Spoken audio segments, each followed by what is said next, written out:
your conversion rate tenfold, because even if somebody says no at first, you can touch back with them in a month, you can touch back with them in 2 months, and you can pick right back up where that conversation left off.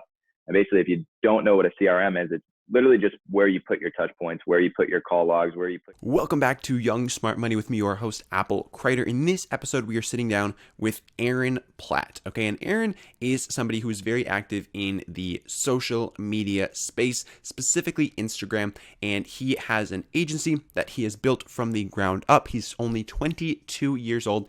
He's done some massive things on Instagram already. He actually just held a conference in Tampa, Florida, where he brought together a bunch of influencers. I think they had about 40 speakers, over 400 people in attendance through this 3-day event. It was absolutely phenomenal. I didn't get a chance to make it down there, but it sounded like an amazing time. I had some friends that were speaking down there. So we dive into how he was able to pull that thing together in under 3 months, and then how he was able to grow his business to the level that it's at, making some serious income at the age of 22 years old. We also talk about networking and how he was able to meet some really high-level influencers that spoke at this event and lock them in and get them on board, and how to really get people on board with your mission and how to connect with people. So say you're starting a podcast, say you just want to get a hold of people that are a couple rungs above you on the ladder of just like life and entrepreneurship and whatever niche you're in. We talk exactly about how to do that. He goes very actionable on the steps that he took to get a hold of these people, and I share some stories as well of how I've been able to get a hold of some people that seem to be unreachable,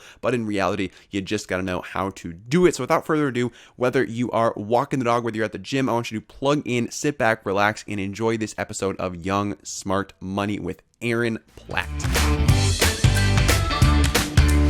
All right, Aaron, welcome to Young Smart Money. How are you doing today?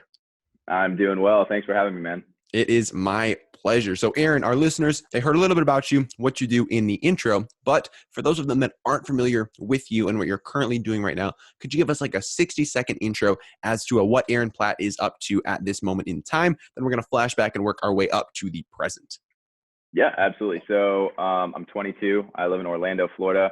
I own a branding and marketing agency, and then I'm a co-founder of an event that's touring right now.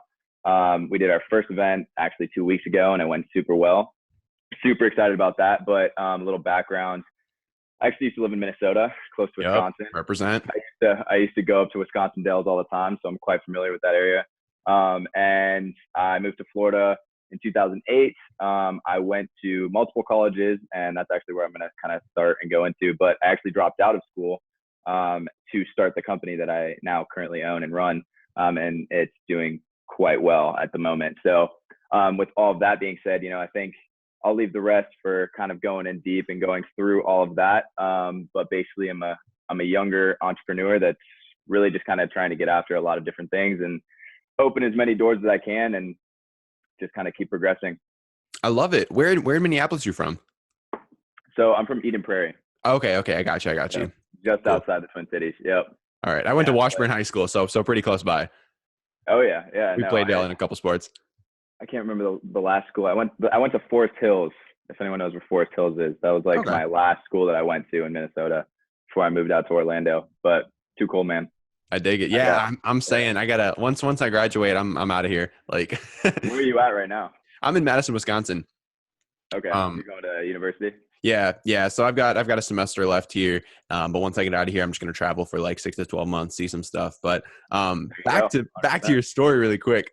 I'm getting carried away on a tangent here, but talk to us about your experience in both high school and middle school. I'm always curious to hear from my guests what they were doing. Were you somebody who had an entrepreneurial bug? Were you hustling? Were you like flipping shoes in the back of the classroom, or were you somebody who took school very seriously? Like, what did that look like for you?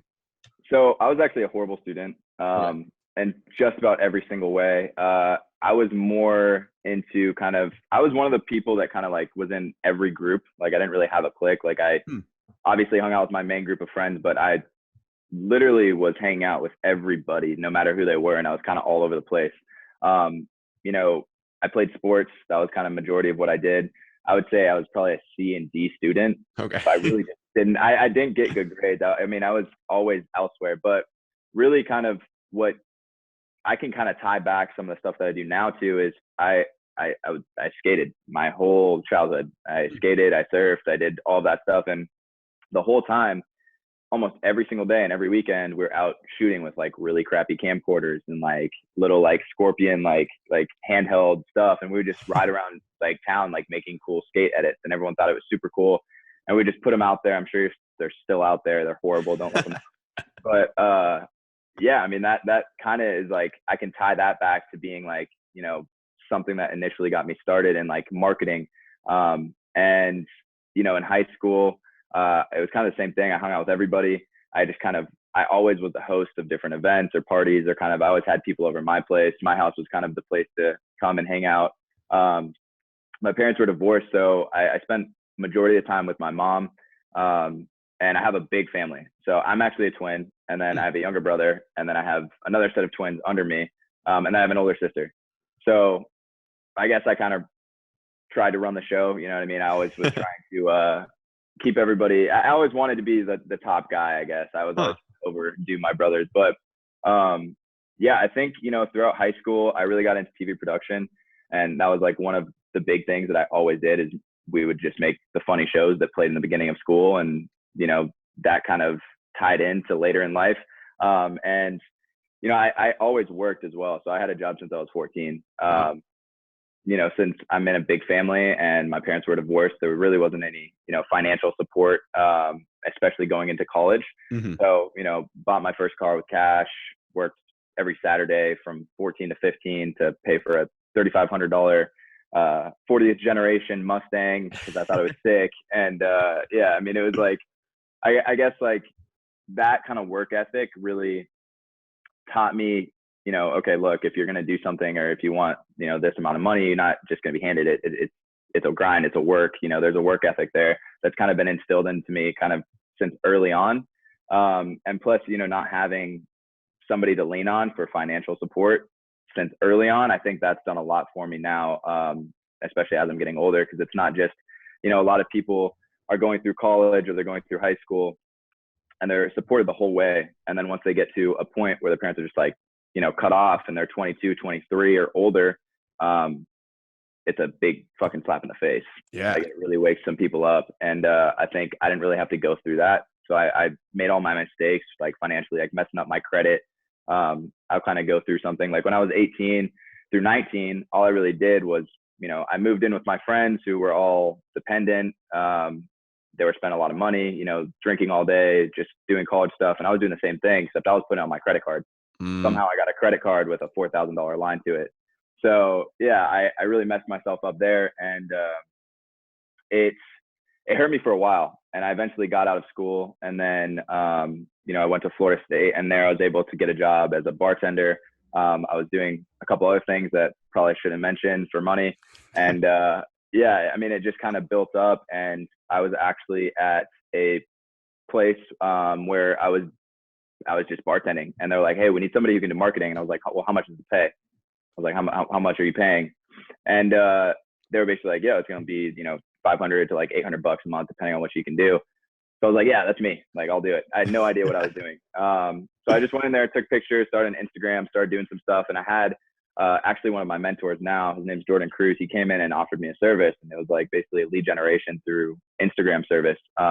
Basically at the time it was follow unfollow, likes, automated messenger stuff, basic stuff. But he was charging me like $250 a month for it. And my head was like, okay, how the hell do I do this myself? Like, there's got to be a way I can do it myself. So I figured out the platform he was using. I figured out how he was doing it.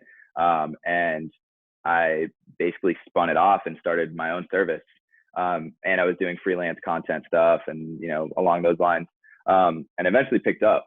So instead of just doing one bar, I was doing multiple bars. I was doing a lot of companies, and I was doing it for my friends as well. Everything for free, you know, at first. And then I started charging more and more and more. And eventually I got to a point where I was like, okay, I can either keep going to school and putting myself in debt and really like, you know, going through the motion of what everyone else thinks I should be doing, or I can get out of school, move back to Orlando and try and start this company. So that's what I did. And when I got back to Orlando, I actually had, I ran into a modeling agency, and they gave us our first big contract that allowed us to do a lot, get an office, do a lot of those things. So it was kind of just like opening one door after another and just kind of running through it without asking questions. So just kind of taking immediate action and really just rolling through it. I didn't no idea where I was going. I had no clue. I didn't have a dollar in my pocket, but I kind of just kept moving, and it just eventually kind of came together, and then things started stacking on each other, and then there was compound effect, multiple revenue streams. I started connecting with bigger other people. You know, things started moving in a good motion as opposed to always moving backwards. So I guess that's kind of my story on how I got started. And I'm kind of going on a tangent, but I think that's like really what did it for me. I mean, I saw everyone else doing this same thing. I was in debt. I wasn't able to keep up with everybody, and my mindset was constantly somewhere else. Like I was constantly wanting to make money or do something else or work, as opposed to go out, or as opposed to go get drunk or go drink or whatever.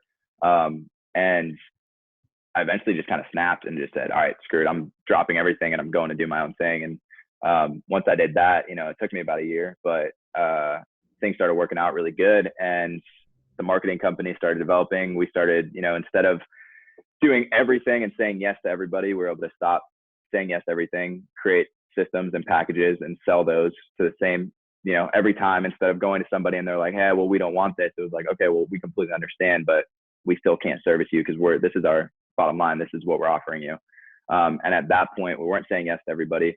We weren't needing the revenue from, you know, those deals that we didn't want to do. And at that point, we were able to scale. So that's massive, dude. So one thing that I'm curious about, just hearing your story, are you somebody who's always been pretty confident? Because like picturing that situation where you're working at this bar and they ask you to do marketing for you and you just sort of say yes, I feel like a lot of people, when put in that place, it would be hard for them to commit so fully to that at a young age. They've never had any experience before. So are you a naturally confident person, or where does that come from? I think I am in certain situations. I think back then I didn't have a choice. You know, I was at a point where I couldn't pay for my truck. You know, I didn't have a lot of food. I needed to pay rent.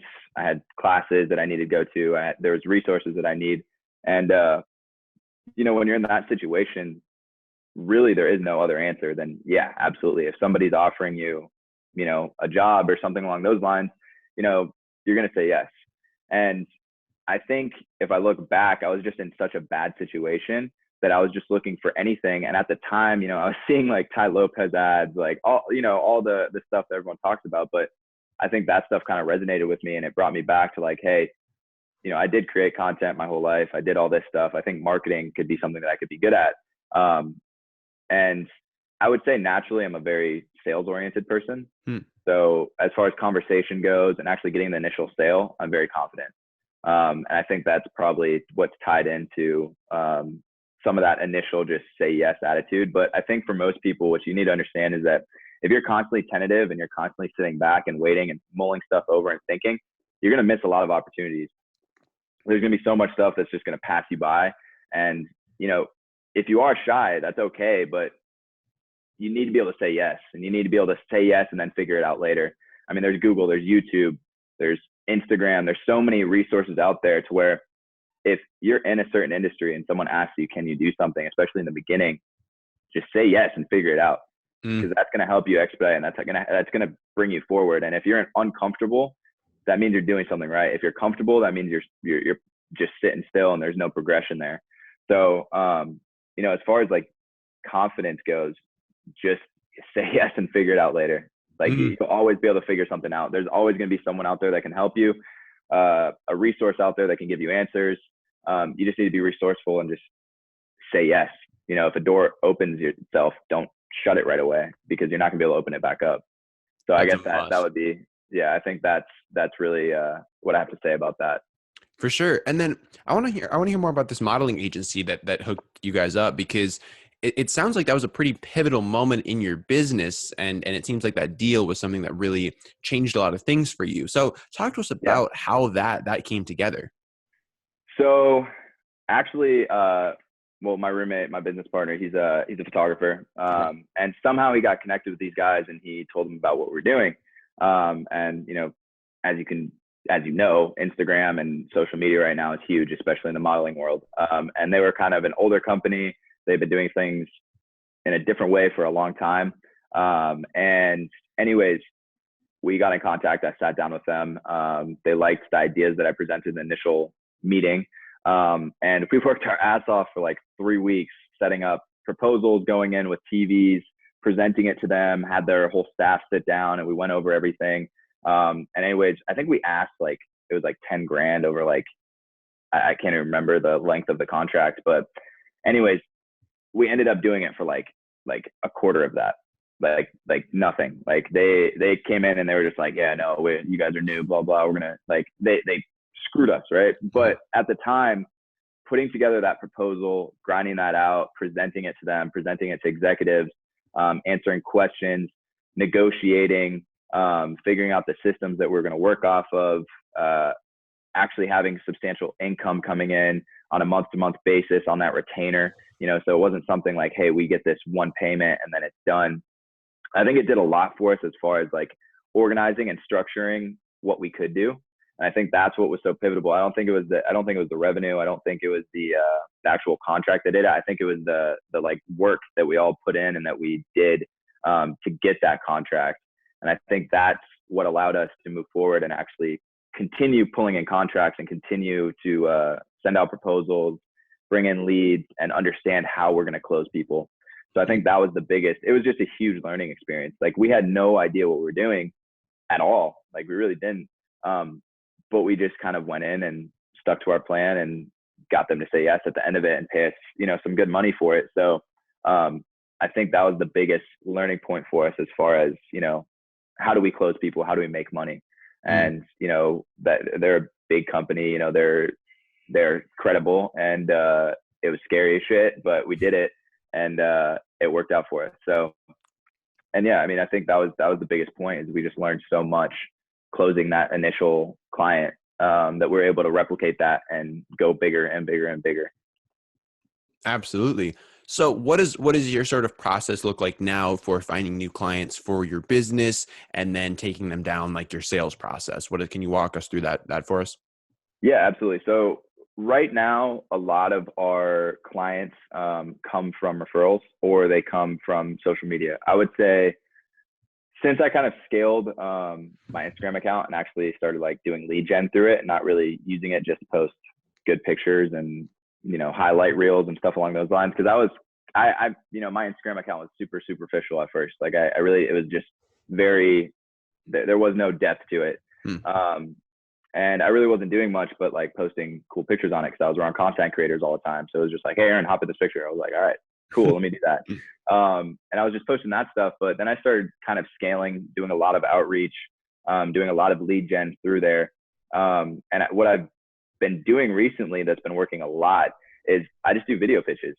If I find somebody, I talk to them for maybe 2 or 3 messages, and then I put the phone up and talk to them directly through the camera. And that connects you and gives you more of a genuine approach, and people can see your facial expressions. They can see who you are. They can see the environment you're in.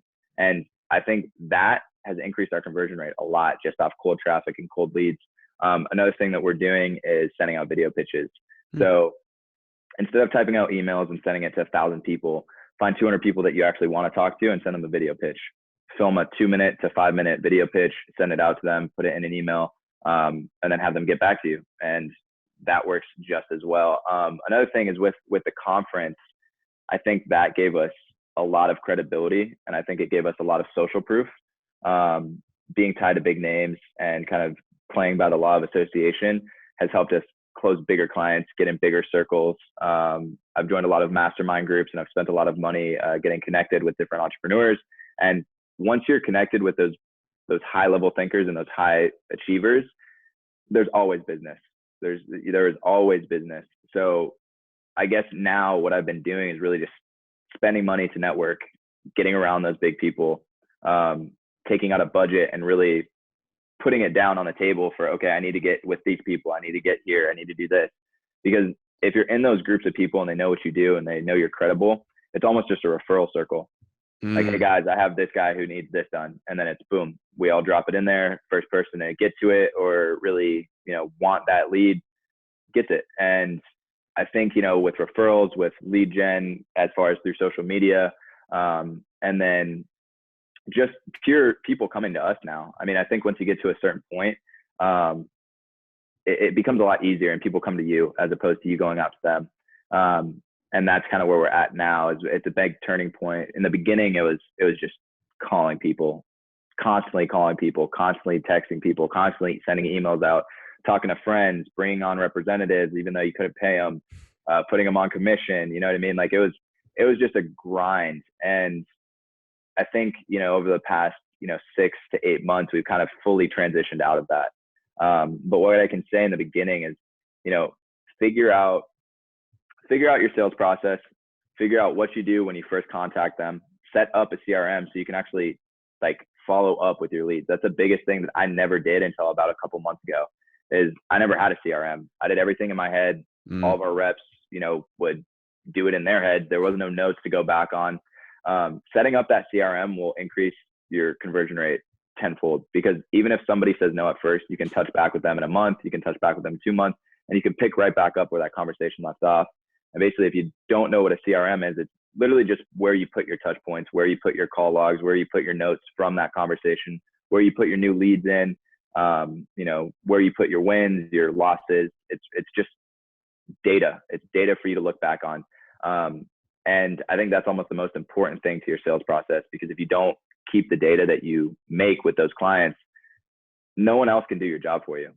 If you want to scale, if you don't have time to make those calls, if you want to bring in a rep or anything along those lines, you can't, because there's no data. You can't just jot in all of your past conversations, all your past touch points, when you talk to them, the date, time, all of that stuff can go in the CRM. And that makes it a lot easier for people to follow back up. It also makes it a lot easier for you to close these clients down the road. And just be personal with them. You don't need to call them and try and sell them. Figure out what they need, figure out if you can help. And if you can't help, refer them to somebody who can. And then they'll eventually come back to you for more business. That's huge. That's huge. When did you start taking your network so seriously? And when did you start really investing into growing the people that you knew and the people you were associating yourself with? Yeah. So I would say probably about 6 months ago, maybe a little longer, probably about 8 months ago. So the first conference I went to was EntrepreneurCon in Miami. And as far as the conference goes, it was pretty good. But really what did it for me was like after the conference, like when I actually went out to the bar and like got to sit down with people and talk to them. And that's actually where I met my business partner for Social X. And that's why this conference started. So about 8 months ago in Miami, I met this guy named Justin at the bar. We were just sitting there and he was like, "Hey, what do you do?" And I was like, "Oh, I do marketing." And I kind of talked to him about what I was doing, lead gen, all that stuff. And he's like, "I do real estate." And, we kind of left it at that. And, we knew we wanted to work with each other. We talked about it, about following up with each other. And then about 2 months later, he sent me just a video DM and he was like, "Hey, I want to connect people. I want to, put together some networker, like some kind of entrepreneur meetup." It's just like, it's a hard life as an entrepreneur. Like you're 90% of the time alone with your computer. Yeah. So if you don't have that circle or that network to lean on, like it's almost impossible to progress. Like that was like my biggest point, was I was lonely. I was depressed. I was making like decent money and I just couldn't figure out like why I couldn't connect with people and I couldn't like hang out with the same circle, and I couldn't I just didn't want to be social with anybody, because like everyone I knew really wasn't in the same position as I was. And it made it super hard for me to connect with people and actually enjoy being around, people and actually socialize. So at that point, we're working on this conference. I just met this great guy who's doing, $4 million plus in real estate a year. And he introduced me to this group called Wake Up Wealthy. And I don't know if you've heard about them, but Brody Kern and Brian Donovan. And yeah, eventually, halfway through, I heard one of the calls, because I was at Justin's office and we were working. I was like, damn, I need to be a part of that. Like it was early on, and maybe there was like 15 or 20 of them. And I was like, damn, I need to be a part of that. So Brody actually reached out to me and he's like, "Hey, like, what do I need to do to get you in here?" And basically we talked, we went over all my problems and kind of what I was going on. He's like, "Dude, you need to be in this group. Like, I promise you, like, it'll do so much for you." So I just kind of took the leap and, put the money down, and it did so much for me, man. Like so much. I can't even explain all of the stuff that I've been able to get out of just being in a group like that. Just being surrounded by people that are doing really big things and high level thinkers and big achievers is almost like it's a competitive circle, but those are the guys that I lean on. Like if I have a shit day, if I have something that comes up that's a big roadblock, if I don't know the answer to something, like I just go back to that group. So I think at that point, plus building the conference, and I was able to speak to all these big names, you know, like, and actually conversate with them and actually get their phone numbers and talk to them on the phone. And just being around all those people has progressed me more than anything else has. I think the last like 3 to 4 months has been the biggest pivot in my whole, as far as revenue, happiness, mindset, body, like everything has progressed. And it's just because I've been getting around big people, and I kind of let go of my old network and moved to the new one. And I think that's another thing that's really kind of pushed me to get more and more and more active within these networks and within these groups.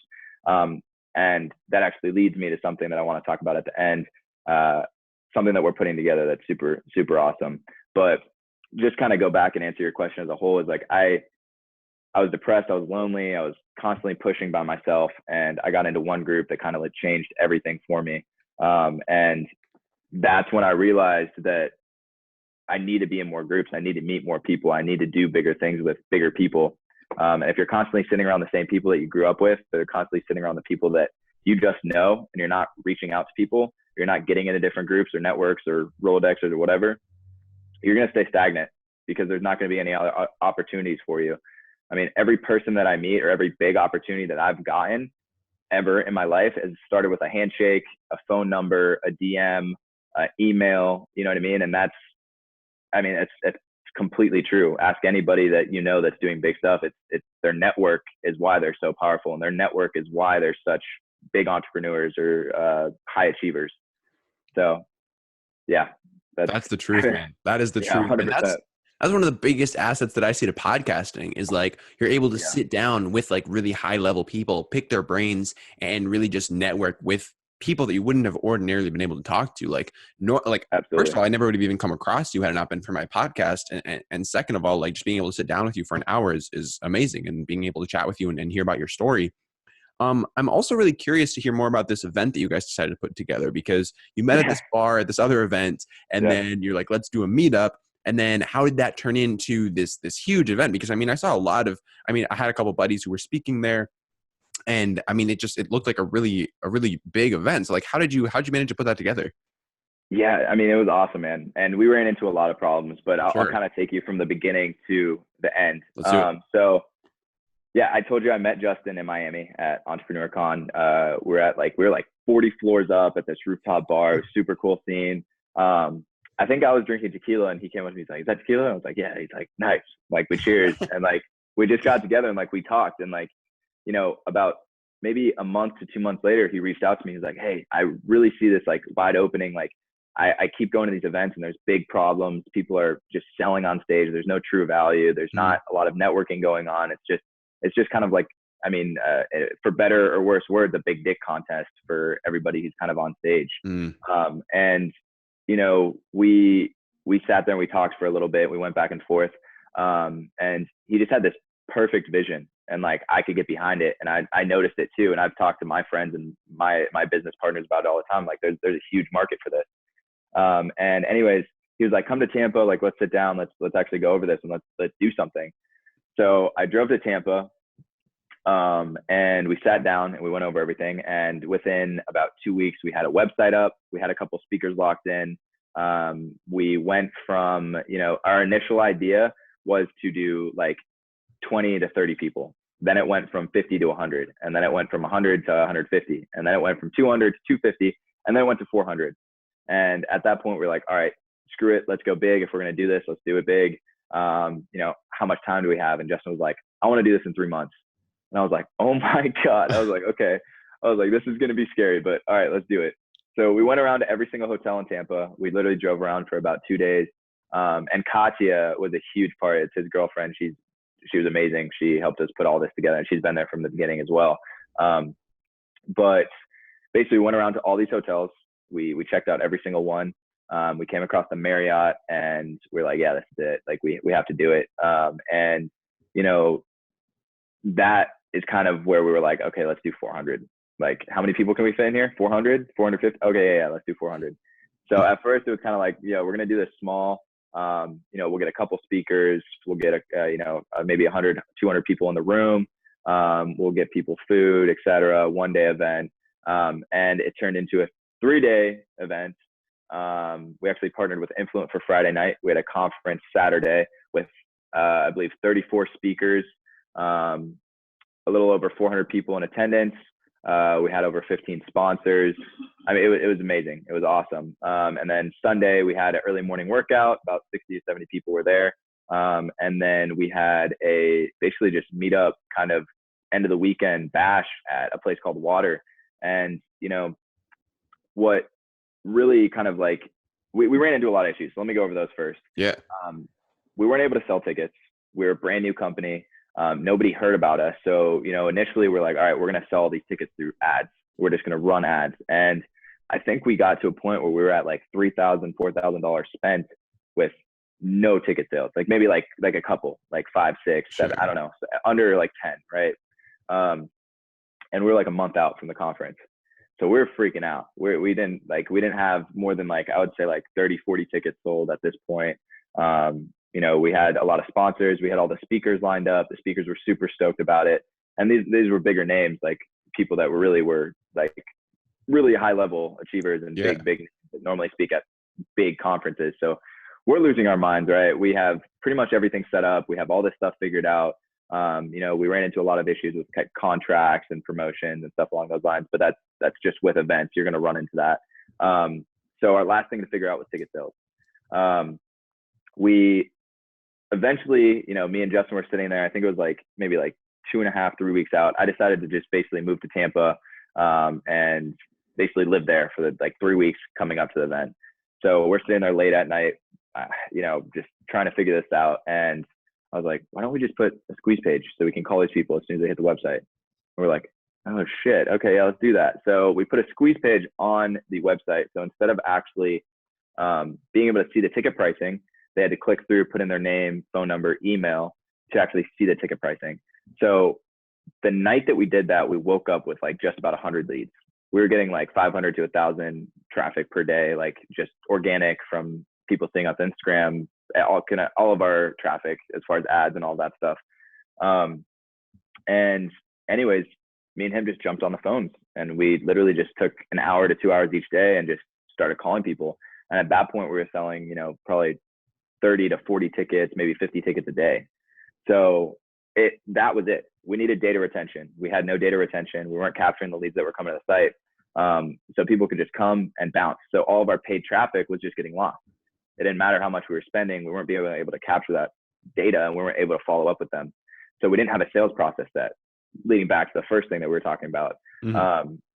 And anyways, within 2 weeks, we sold a little over 400 tickets.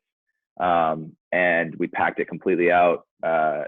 It ended up being very, very successful and it was amazing time. I mean, the biggest part was, you know, we had Friday, speakers, attendees, everybody, sponsors, everyone was there. Everyone was there shaking hands, getting acquainted, talking, just getting comfortable with each other, you know, conversating and actually having a good time together before actually just sitting down in a conference. And that led to a very successful conference day. Everyone knew each other. Everyone had already met. There was already people getting, like, everyone knew each other kind of around who was there on Friday night. Mm-hmm.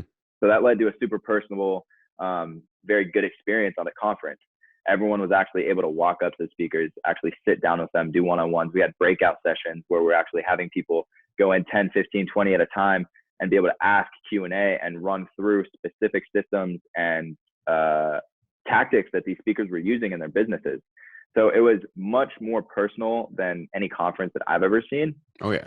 As far as being able to walk up and conversate with people, ask questions, sit down in their breakout sessions, go through what tactics and systems that they're using, and do that for 3 days. Like, there was no barrier between you and the people on stage. There was no barrier. It was, if you're sitting in the audience, you're more than welcome to come up to anybody who's on stage and talk to them. And all the speakers were fantastic about that. And another thing that we had is you weren't allowed to pitch from stage. So there was 0 sales pitches from stage. Every single speaker knew that. It was in the contracts, and it was awesome because everyone was just giving true value, which was great. And that's something we instilled in the beginning. But yeah, so I mean, basically we went from no ticket sales to packing out a 400-person conference within like 3 weeks of the conference. And it ended up just being a really amazing event just because we had 3 days as opposed to 1 day. Everyone was there. Everyone was able to network, talk, and it was for 3 days. So, people were closing deals. A lot of the guys that I know made great return on their investment just for the ticket. We're going to have a lot of testimonials that are going to be going out as to like what those numbers look like and what people were able to do at the conference. But I think overall, it really just brought a lot of really good people together, a lot of high level achievers, and a lot of people that are looking to get into the space. And it kind of brought everybody together so they could collaborate and build and open doors that, may not convert or take impact in their life until 6 months down the road. But basically our idea was to have everybody look back at that day and just be like, yeah, that's where that started. Like that was the kickoff moment. That's where I met this guy. And that's kind of our idea moving forward. We have an event coming up in about 6 to 8 months that we're excited to release and talk about. But for now, I'm gonna keep quiet on that one. Wow, you guys are getting back at it already. That's wild. Yeah, absolutely. I mean, we have a lot of momentum right now, so we need to keep it going. And we're about to release a service where basically instead of so our whole idea behind what we're about to release is that a lot of people look forward to these conferences just for a weekend or just for a day, and they only get to network and speak with these people for a day. Yeah. And then it's gone. And then their connection or their door to these people is out. So what we're trying to do is keep that door open always, month to month, week to week, always. And I'll kind of go over how we're going to do that at the end, but I think it's very important to be connected to networks that are bigger than what you are. And if you're the biggest person in your circle, then you're not. There's a problem. Yeah, there's a big problem. So how are you able to lock down these like really, really big name guests to speak at your event? Because it doesn't sound like you guys, either of you have any experience in the event planning industry. So how are you able to make these connections, lock these speakers in, and really do all that before you had even sold any tickets? Yeah. So, I mean, Justin and I both have a little bit of experience as far as event planning just from college. We're both in fraternities. We both were social chairs, and we had, very different. Sure. But we understood how to outreach people and how to talk to them and kind of show them a good vision. And I think that's really what did it for us. I mean, we hired a great consultant. His name's Chris Delgado. He's a fucking beast. Like he's the man. He helped Grant Cardone sell out his event. He helped us sell out ours, and he connected us to a lot of different people. But as far as like us being able to speak to a lot of these people, a lot of these guys are very reach outable. Like a lot of people don't realize that if you get on a DM and you send them a face-to-face message through video, that they're going to respond, and you can get on a phone call with them. They have no problem spending 10, 15 minutes talking to you. So that's kind of what we did. We just reached out. We continued reaching out. The people that were like, no, I need to get paid, all this stuff, we realized very quickly that those were going to be the ones that were trying to pitch and sell stuff off stage. And we had very clear guidelines of what we wanted and the vision. And a lot of people resonated with that and wanted to get behind it. And I think that's what started our momentum, was the vision that we had behind it. It was very like genuine. There was no, we're making a bunch of money off this. Like we really didn't make any money off this. You know what I mean? It was a pure back end door opening event. And, with all these doors now being open, that's where the revenue comes in. But I think as far as the event, it was very pure and it was genuine, and Justin had a very clear, concise vision for it, as did I. And I think a lot of these big names and people resonated with the fact that we had such a clear vision and such a genuine approach to what we wanted to do. And the fact that it was our first event, and that, we're not bankrolling, we can't pay every speaker $10,000, $20,000. People just want to get behind it and they want to be a part of it. And we thank everybody. I mean, we're so grateful for everybody that came out. But yeah, I mean, I think as far as like big names being untouchable, that's complete BS. I mean, these guys want to talk to you. They want to figure out what you're doing. And if they resonate with it and they like the vision, they're going to get behind it. I mean, that's just how these people are. They're action takers. So if you can get in front of them and you can do it in a unique, genuine way, then, hopefully it goes well for you. I think that's what we just did. I mean, Justin kind of forefronted it. I mean, I'm sure with you and your podcast, like, when you reach out to people, there's people that say no, but there's also a majority that probably say yes. Yeah. And that's something as well that I was really worried about. How can you hear the background noise? Yeah, a little bit. Okay. It's gone now. Okay. Yeah, you're good. Be an issue. Sorry about that. Let me just fix No, that. no, no problem. Okay.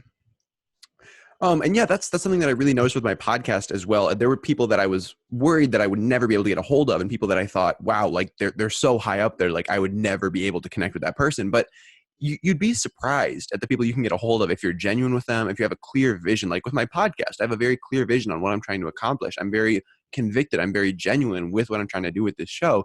And that shows Right. through, especially when you go face to camera with a video DM. Like that's the biggest tip that I can give anyone is like, if you want to Yeah, reach out to somebody, always send a video. If you don't send a video, I mean, you could send an audio message too, but just like do something that's going to make you yeah, stand out.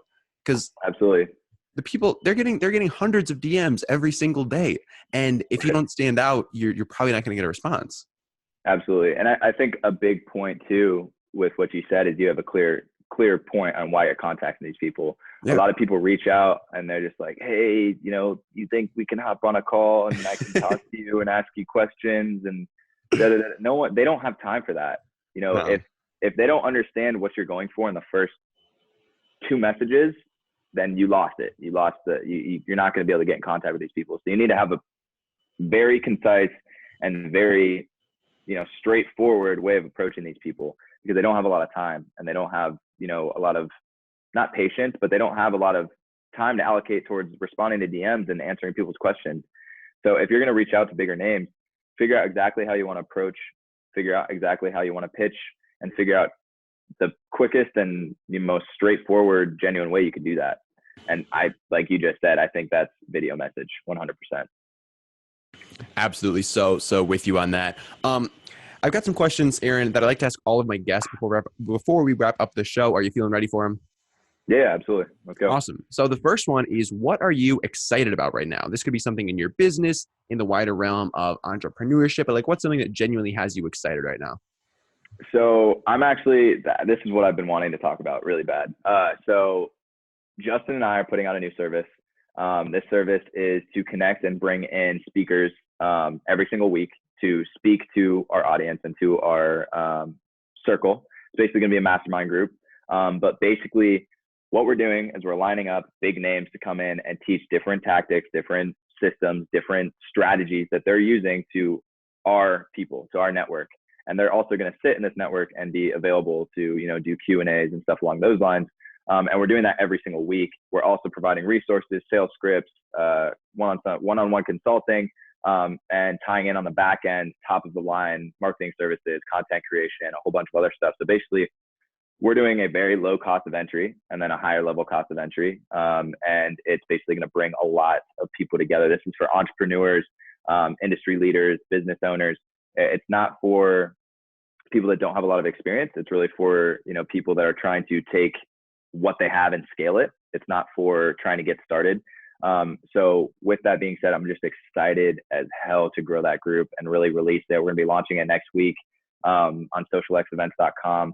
And I mean, it's going to be so powerful. The people we have lined up, the ideas we have for it, the way we're putting it together right now, it's just, there's nothing else out there like it. And I think it's going to do a lot of good for a lot of people.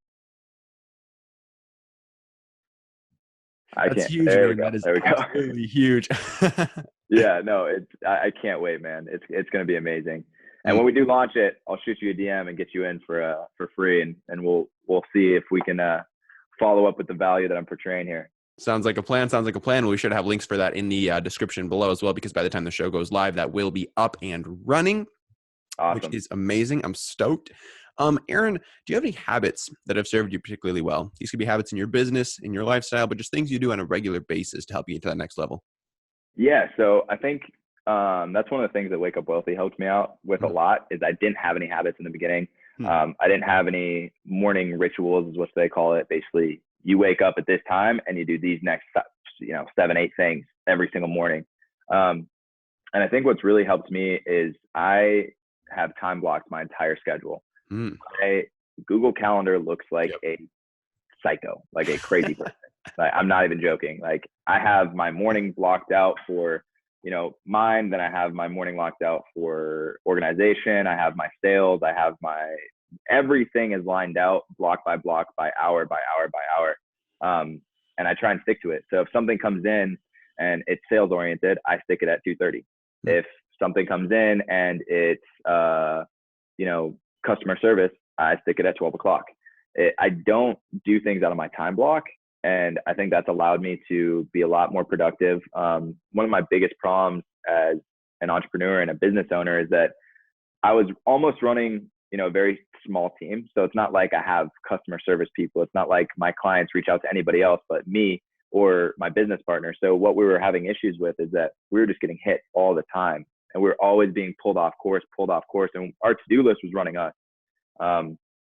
And now with this time blocking and with being able to schedule everything out and know, okay, this time is to do this, this time is to do this, this time is to do this, we never get pulled off track. We're always on a straight line to do what we need to do. And if things come up, say no, tell them you'll get to it at this time, and then make sure you get to it at that time and put it into your schedule. If you have a bunch of clients and they're running your life, you're never going to progress. You're never be able to scale. So I think that's one of the biggest things that's helped me out a lot, is just being able to actually schedule and time block. And another thing that I try and do is just getting up early. I mean, the early is where the money is. Like, if you can get up before everyone and be productive and be ready to go before everyone else is getting up. And I struggle with that, trust me. Like, that's hard for me to do. I'm somebody who is very, very awake at night. I stay up very late. And getting up early is not something I like to do, but it's something that I force myself to do quite frequently. And those are my most productive days, is when I get up and just get at it early, get my coffee in, get my breakfast done, try and get a workout in, and then be ready to go by 8:30, 9 o'clock, before everyone else is even sitting down at their computer. So I think that, it keeps me ready, keeps me on point, and my brain is already active and ready to go before people are even talking to me. So when people call me, it's just, hey, what's going on? Yeah, no, I already did it. I got it sent. You know what I mean? It's done. And that just gives you a couple steps before everybody, and that really does help. It doesn't matter if you can wake up 30 minutes earlier, 20 minutes earlier, just start doing it and eventually get into a rhythm, and you'll see how much more productive that can be. Yeah. And just being protective of your time too. Like, a lot of people are just like letting other people run their day, but you got to be protective of your time and really take charge of that and take control of that, because if you don't, somebody else will. Like, other people will 100%. Run your schedule if you let them. 100%. And I let that happen for way too long. I think a lot of people do. They just get to a breaking point and they're just like, no, all right, I'm not doing this anymore. I can't do it. There was days where, like, my business partner would come talk to me and be like, dude, you've been on the phone for the last 5 hours. I'm like, yeah, all of this is unplanned. Like, I've literally taken the last 30 calls unplanned. Like, I just haven't been able to get to anything. And then I'll look over my email and there's 20 emails that I need to respond to. And it's just like, you can't live like that. No. You can't do it. Like, I don't respond to my emails on the weekends, unless it's, important. If I see something that comes in that I need to, I obviously will. But as far as like regular customer service and stuff along those lines, unless they're one of my higher level or priority clients, it can wait. Like, people don't realize it can wait a day. It can wait a day. Don't worry about it. Like, it can wait. You don't need to do it right away.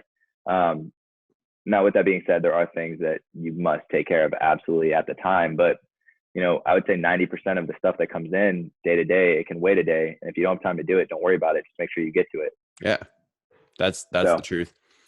Aaron, are you consuming any content right now? Are you reading any books, listening to audiobooks, podcasts, YouTube videos? What's that looking like for you? So right now, I would say my favorite content to consume is Jeremy Haynes, Ravi Abubala, Jeff Seckinger. He actually just sent me over his credit course, which is fucking amazing. Shout out Jeff. He killed it. Just had him on the podcast for the second time. I think like 2 days ago. Yeah. He's he's awesome. But yeah, I'm kind of consuming the content that's been around me as far as like the speakers. The big guys, I don't really. In the beginning, I ate their content up. Gary Vee, Grant Cardone, Ed Milet, like all these big names. I was just like, I was always on their stuff. But I think almost learning from people that are around your level or just a couple steps higher than you is the best way you can do it, because they're in a situation that you want to be in just a couple steps. So you need to understand what that looks like and understand what they're doing. And I've been focusing a lot more on their content as opposed to the people that are millionaires and billionaires. You know what I mean? And I think that's done a lot of good for me, because I actually can replicate what they're doing. So That's what I would say. Aaron, you literally just gave the sales pitch for this podcast better than I have ever given it before, because that's literally the premise of the show. Like getting people on who are not at those like Gary Vee levels and are a lot more Right. relatable and can actually share with you relevant information. Like that was like, I'm gonna have to go back and listen to that and like use it, because that's literally the point of the show. It's the biggest thing. It's the biggest thing because you see all these big names talking about stuff, and you're just like, well, I want to do that. You know what I mean? And then they're obviously selling some course on the back end or doing things, and like they'll give you good content to understand the industry, to understand the space. But if you can find people that are around your level, that are in what you're doing, or in your same age or in your same age grouping, you're gonna be able to digest that content and actually use it. So that's such a big thing. Like find people that are at your level or just a couple steps above that level, and spend time on their content. Talk to those guys, get those people's numbers, talk to them daily, talk to them weekly. And it's also a lot more easy for you to approach these people and ask them questions because they're gonna have time to respond to you. So yeah, I mean, dude, yeah, I completely agree with you with that. And that's why I love it. Like this podcast is great. I was actually kind of going through it a little bit last night. You do a great job. I mean, seriously. I appreciate you saying that, man. And you're speaking my language, man. Like that is exactly what I preach. And I'm glad we're on the same wavelength there. 100%. Aaron, one thing that I'm always curious about is what my guests do that doesn't scale. So quick example of what I'm talking about here. Every single day, I'll pull out my phone and I'll send like 5 to 10 video DMs on Instagram to just new followers. I'll just see who the new people are that are following me today, pick like 5 to 10 of them and shoot them a video DM, be like, hey, what's up? My name's Apple. I appreciate the follow. If there's anything I can do for you, let me know. Have a wonderful day. Something super simple like that. But it has a huge impact on people because I find the things that aren't scalable and the things that other people aren't willing to do are usually the things that have the biggest return and make the biggest impact on people. So is there anything that comes to mind for you in your business that you do that isn't scalable and that can't be mass produced? Yes. So I give everybody that I work with an open line of communication. So most people do not do that. And it's something that I do. And sometimes I don't know why I do it because it gets very hectic. But basically, I leave a open link for open consultation, 15 minutes at a time. You can do it once a week if you want.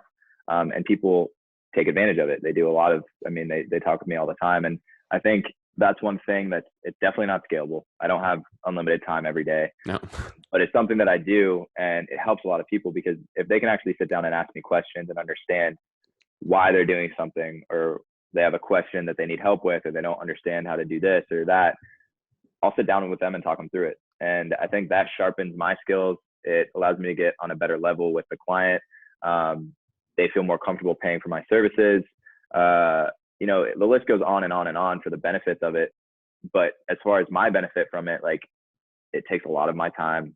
A lot of the time it's very low level, or like low, I guess, it's not high level, right? Mm-hmm. It's very low, like questions. But it helps me. It helps me in a lot of different ways. It helps me get on a more genuine level with these guys. They refer people over to me because they trust me. It allows me to sit down face to face with them and actually talk to them. And I don't think I'll ever stop doing it. So it's definitely not scalable, but it's definitely one of the best things that I do. I love it. I love it. Aaron, you've been dropping a ridiculous amount of value on our listeners today, and I really appreciate it. If they want to follow up with you, find out more about you and what you're currently working on, where should we send them? Where should they go to follow up with you at? So you guys can go to socialxevents.com. That will be, the new website will be releasing this Monday. And if you are on Instagram, definitely follow up with me on Instagram. It's at Aaron with 2 N's _Platt. Shoot me a DM. I'd love to talk to you guys. So if anybody wants to reach out, anybody wants to schedule a consultation call, be my guest, DM me, I'll send you the link and we can get on a call. Awesome. And all the links for those will be in the show notes. Aaron, do you have any last words of wisdom or parting thoughts for our listeners here on Young Smart Money today? The last thing I would say is just do everything you can, guys. Like I said in the beginning, say yes to everything, figure it out later. That's kind of how I built everything that I've been able to do. And that's how a lot of these big names have done it. Don't be afraid, have conviction when you say, you find different opportunities and get around bigger people.